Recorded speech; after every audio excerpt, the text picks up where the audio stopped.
నమస్కారాలు.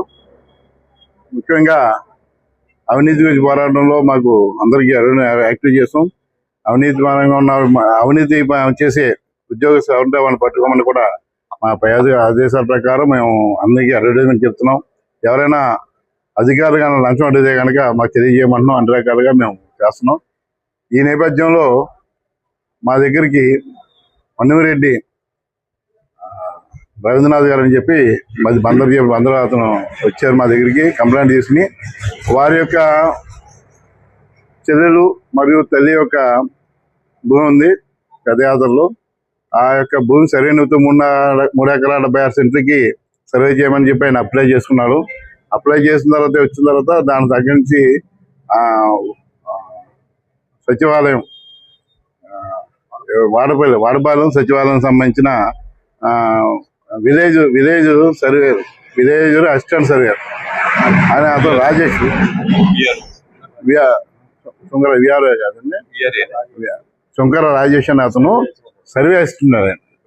సర్వే చేస్తారు. ఆయన ఇతను సర్వే చేయాలంటే ఎకరానికి 4,000 3,000 అవుతుంది. మొత్తం మీద 3 ఎకరాల 76 సెంట్కి 14,000 అని చెప్పి డిమాండ్ చేయడం జరిగింది.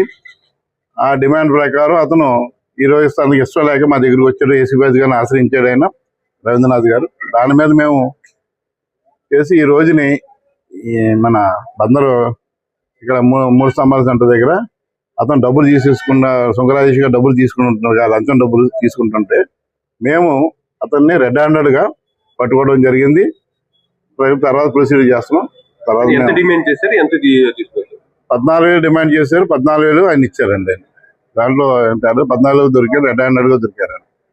మీ అందరికీ మీ యొక్క మీడియా ముఖ్యంగా తెలియజేసేది ఏంటంటే ఎవరైనా డబ్బులు అడిగితే తెలియజేయండి. అందరికి అవేర్నెస్ కల్పించాలి. డబ్బులు లంచం ఇవ్వద్దు, ఎవరికి అవసరం లేదు, ఇవ్వాల్సిన అవసరం లేదు. ఎవరైనా డిమాండ్ చేసి ఇబ్బంది పెట్టినా, ఇంకో రకంగా మేము డిమాండ్ చేసి డబ్బులు ఇవ్వమని చెప్పినా, లంచం అడిగినా మీరు మా యొక్క ఏసీబీ గారిని ఆశ్రయించండి. మా యొక్క టోల్ ఫ్రీ నెంబర్ 1064 ఉంది.